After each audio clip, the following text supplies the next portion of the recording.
भगवान जाने लगे तो सारी गोपियां भगवान के सामने खड़ी हो गई। कहती हैं कृष्ण हम फिर से कहते हैं कि मत जा। कृष्ण ने कहा कि आज जाने दो, 2 दिन की बात है, 2 दिन में वापस आ जाऊंगा। इधर गोपियों ने देखा कि इसका तो खुद ही जाने का मन है। महाराज प्रेम करना आसान नहीं होता। किसी से अगर आप सच में प्रेम करते होगे ना तो कभी भी आप उसको दुख नहीं दोगे, हमेशा उसके सुख के विषय में सोचोगे। हमेशा आप यही विचार करोगे कि मैं ऐसा क्या कर दूं कि मेरा प्रेमी या मेरी प्रेमिका खुश रहे, प्रसन्न रहे, इसको जीवन में कभी कोई दुख ना आए। इसलिए कहते हैं प्रेम करना आसान नहीं होता। प्रेम तो 100 में से कोई एक व्यक्ति ही करता है संसार में, बाकी तो सब मोह के बंधन में बंधे हुए हैं। गोपियां कहती हैं ये तो खुद ही जाना चाहता है, ये तो खुद नहीं रुकना चाहता और हम इससे प्रेम करते हैं, हम इसको कष्ट नहीं दे सकते। अगर ये जाना चाहता है ना तो इसको जाने दो। अब ये इसकी ईमानदारी है कि ये वापस आएगा तो भी ठीक है, नहीं आएगा तो भी ठीक है, लेकिन हमने तो इससे प्रेम कर लिया है। अब एक ही मन था, एक ही हृदय था जो मैंने इसको उठा के दे दिया। अब अगर ये चला भी जाता है उसको लेकर के तो हमारे जीवन में, हमारे इस हृदय में अब कोई दूसरा नहीं प्रवेश कर सकता। जाने दो इसको। अगर इसको हमें कष्ट दे करके खुशी मिलती है ना तो जा कृष्ण तू चला जा, हम तेरे विरह में जी लेंगे पर तुझको रोकेंगे नहीं। क्यों? क्योंकि हमने तुझसे प्रेम किया है, हमने तुझसे हृदय से प्रेम किया और तूने हमसे प्रेम तो किया लेकिन प्रेम में तूने बुद्धि लगा दिया। इसलिए जाओ कृष्ण, हमारा प्रेम तुम्हें बांधेगा नहीं, हमारा प्रेम तुम्हें मुक्त करता है सारे बंधनों से। और इसीलिए कहा गया कि प्रेम कभी भी हमें बंधन नहीं प्रदान करता, प्रेम हमें सदैव मुक्ति प्रदान करता है। भगवान जाने लगे, सारी गोपियां नेत्रों में अश्रु भर के भगवान की प्रतीक्षा कर रही हैं, देख रही हैं कृष्ण को जाते हुए, अपने प्राण को जाते हुए देख रही हैं। गोपियां साक्षात मृत्यु का दर्शन कर रही हैं।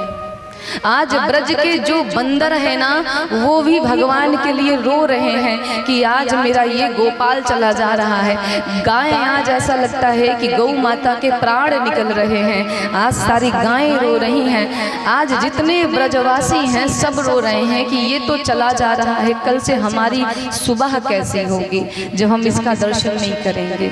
और माता यशोदा नेत्रों में अश्रु भर के ऐसा लगता है कि उनका पूरा शरीर निस्तेज हो गया है, प्राणहीन हो गया है, कोई भाव ही नहीं प्रकट कर पा रही है। श्री जी किशोरी जी बैठी हैं। किशोरी जी से तो भगवान श्री कृष्ण ने एक ऐसा वचन ले लिया कि माता अपना दुख भी नहीं व्यक्त कर सकती। जब किशोरी जी रोने लगी ना तो भगवान कन्हैया का कलेजा कटा। कन्हैया गए और कहते हैं कि हे राधा, वचन दो कि मेरे विरह में कभी अपने नेत्रों से तुम अश्रु नहीं गिराओगी। कहते हैं कि जब हमें कोई कष्ट होता है, हमें कोई बहुत विकट दुख होता है, हम रो लेते हैं ना तो हमारा मन हल्का हो जाता है। लेकिन कन्हैया ने तो श्री जी से रोने का भी अधिकार छीन लिया। माता श्री जी शून्य हो गई हैं और शून्य हो करके अपने प्राण को जाते हुए देख रही हैं कि वो मेरा प्राण जा रहा है। आज से मैं निष्प्राण हो करके इस जगत में अपना जीवन बिताऊंगी तब तक जब तक मेरी मृत्यु मेरे पास नहीं आएगी। और सुखदेव कहते हैं कि हे परीक्षित, उस कष्ट से तो अच्छा था जो मैं दर्शन कर पा रहा हूँ। क्या दर्शन कर रहा हूँ कि इस कष्ट से अच्छा है कि सारे गोप ग्वालों की, सारे ब्रज गोपियों की मृत्यु हो जाए। मृत्यु में इतना कष्ट शायद इनको नहीं प्राप्त होगा जितना कष्ट इन्हें कृष्ण के जाने से मिल रहा है। भगवान गए, भगवान जाने को तो चले गए लेकिन कहे थे 3 दिन के बाद वापस आऊंगा। सारी गोपियां व्रज की कुंज गलिन में बैठ करके भगवान के आने की प्रतीक्षा कर रही हैं। 1 दिन बीता, 2 दिन बीता, भगवान नहीं आते। सुबह से शाम हो जाती है लेकिन प्रभु नहीं आते। सारी गोपियां कहती हैं कोई बात नहीं, आज मेरे ठाकुर को कोई विशेष काम पड़ गया होगा, आज नहीं आए, हो सकता है कल आए। सारी गोपियां आपस में बात करती हैं, लेकिन भगवान नहीं आते। और भगवान की विरह में गोपियां रातों में सोती नहीं हैं, सारी रात पलक नहीं झपकी।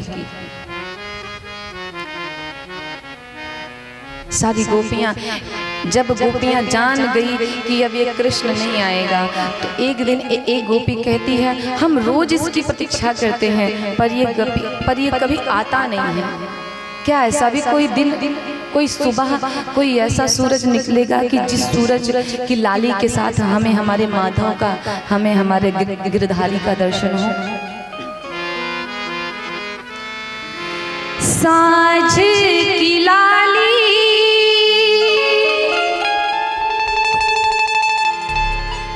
शाम हो जाती है, पर गोपियां प्रतीक्षा करती रहती हैं, भगवान नहीं आते। साँझ की लाली सुलग सुलग के बन गई काली धूल,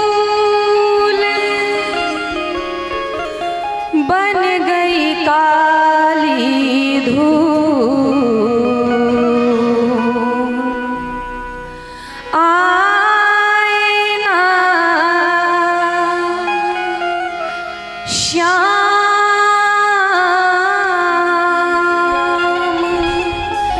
बेदर्दी, मैं चुनती रह गई फूल, मैं चुनती रह गई फूल। जाने कब श्याम तू आए, मैंने आँखों के दिए ना बुझाए, मैंने आँखों के दिए ना बुझाए। और जब हम भक्ति करते हैं ना, भगवान के लिए तड़पते हैं, तो जो भगत होते हैं वो तो हमारे भाव को समझते हैं, लेकिन जो भगत नहीं होते ना, जो ये सांसारिक लोग होते हैं, जिन्हें भक्ति की तड़प का कुछ पता नहीं होता, वो तो मीराबाई को भी कहते हैं अरे नाटक करती है, हंसी उड़ाते हैं। साधक कहता है हंसी हर कोई मेरी उड़ाए, लेकिन कन्हैया श्याम मोरे श्याम